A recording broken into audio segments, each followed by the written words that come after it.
इस जगह की वजह से इसके आसपास का इलाका सबसे खतरनाक माना जाता था, मगर आज इसका नाम हमारे भीतर देशभक्ति की भावना जागृत करता है। आम भारतीयों के लिए काला पानी और नेताजी सुभाष चंद्र बोस के लिए भारत का बेस्टिल कहा जाने वाला ये सेल्यूलर जेल है, जो आज भारतीय स्वतंत्रता संग्राम के तीर्थ स्थल से कम नहीं है।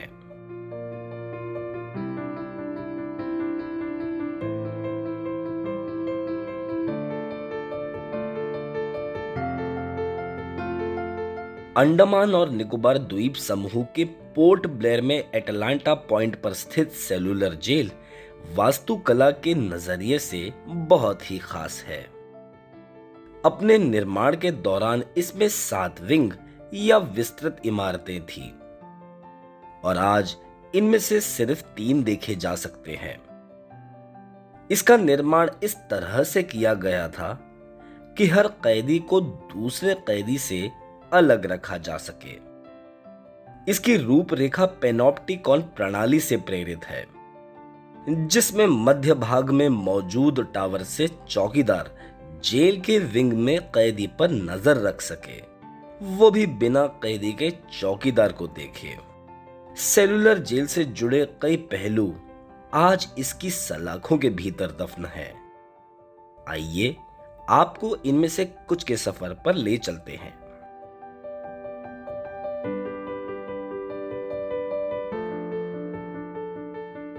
सेल्यूलर जेल पीनल सेटलमेंट या कैदी वसाहत का हिस्सा था, जहां पर कैदियों को दूर दराज इलाके में कैद रखा जा सकता था।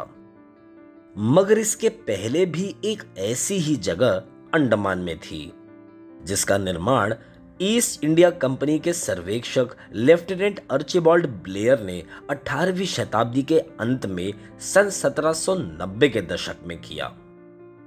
ये इलाका अंग्रेजों के सिंगापुर, म्यांमार और मलेशिया में पहले बनाए गए कैदी वसाहतों के तहत बनाया गया था, मगर फैल रही बीमारियों और स्थानीय आदिवासियों द्वारा हमलों ने अंग्रेजों को वहां सन 1796 तक ही सीमित रखा और ये क्षेत्र आने वाले 5 दशकों तक वीरान रहा।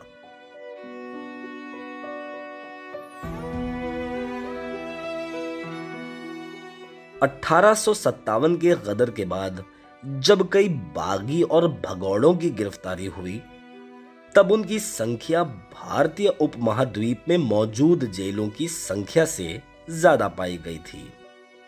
इसको एक मौके के तौर पर देखकर अंग्रेजों ने अंडमान का फिर से रुख करना मुनासिब समझा, जहां पर कैदी वसाहत का निर्माण इन्हीं कैदियों द्वारा किया जाएगा।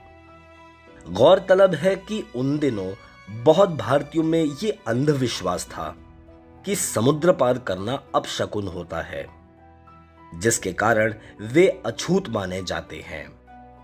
अंग्रेजों ने इसी अंधविश्वास को हवा देते हुए हिंदू ग्रंथों से काला पानी का नाम पाया, जिसके कारण सेल्यूलर जेल आगे चलकर काले पानी की सजा के नाम से मशहूर हुआ।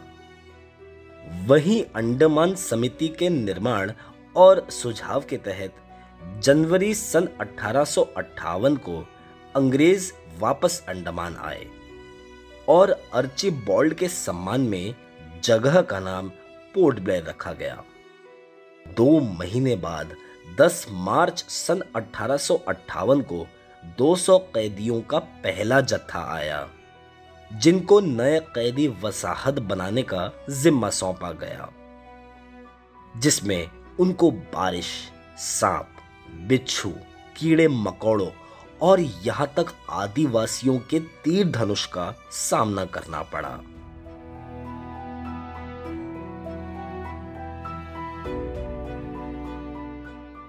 जैसे जैसे भारतीय उपमहाद्वीप में अंग्रेजों के प्रति आक्रोश बढ़ता गया, कलकत्ता, मद्रास, बंबई और कराची के बंदरगाहों से आ रहे कैदियों की संख्या बढ़ती चली गई, जिनमें से कई सारे कैदियों ने अंग्रेजों के खिलाफ जंगों और आंदोलनों में हिस्सा लिया। इन्होंने उन कैदियों की जगह भरी जो मौसम, कठोर श्रम और आदिवासियों से मारे गए थे। इस दौरान इन्होंने रॉस, हैवलॉक और वाइपर द्वीपों के जंगल काटकर आलीशान बंगलों, जेल, बैरक और फांसी घरों का निर्माण किया। इसके लिए जहां एक तरफ बगल के चाथम और म्यांमार से निर्माण की मूल सामग्री आ रही थी, वहीं इंग्लैंड से अनेक प्रकार की हथकड़ियां और यातनाओं के लिए अनेक सामान आदि लाए जा रहे थे। सन 1890 के दशक के अंत तक जब कैदियों की तादाद निर्धारित संख्या से बढ़ चुकी थी, तब अंग्रेजों को एक अत्यधिक सुरक्षित जेल की जरूरत महसूस हुई, जहां पर कोई भी स्वतंत्रता सेनानी अपने विचारों को ना फैला पाए। इसके तत्पश्चात अक्टूबर सन 1896 को सेलुलर जेल का निर्माण शुरू हुआ, जो लगभग 10 साल तक चला। इसका निर्माण इस तरह से किया गया था जहां मध्य में पहरे की मीनार होती है और वहीं से 7 विंग्स या विस्तृत इमारतें जाती थीं। ये इमारतें 3 मंजिला थीं और इसमें करीब 698 कैदियों को एकांत कारावास में रखा जा सकता था।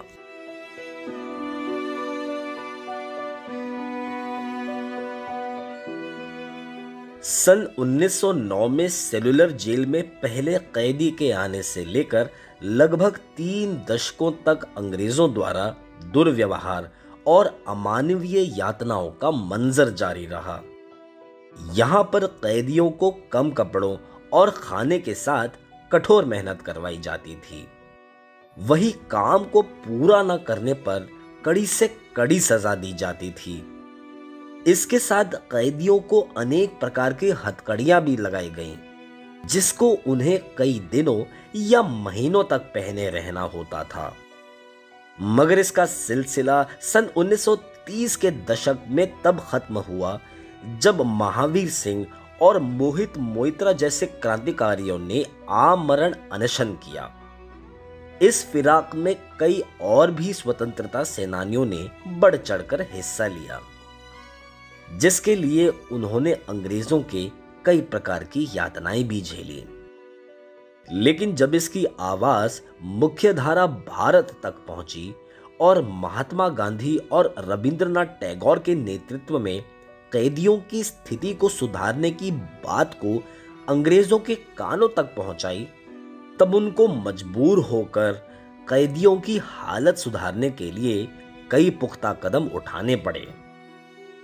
मगर ये सुधार कुछ सालों तक ही टिके, क्योंकि सन 1939 में द्वितीय विश्व युद्ध के चलते सेलुलर जेल को खाली करके कैदियों को मुख्य धारा भारत में लाना पड़ा। सन 1941 में आए भूकंप और सन 1942 से लेकर 1945 में जापानी सेना के कब्जे ने सेलुलर जेल की 4 विस्तृत इमारतों को भारी तबाही दी।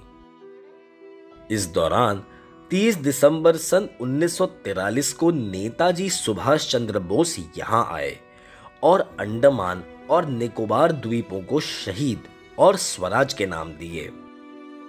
युद्ध की समाप्ति और सन 1947 में भारत की स्वतंत्रता के बाद सेलुलर जेल की एक विस्तृत इमारत ने वर्तमान गोविंद वल्लभ पंत अस्पताल का रूप लिया।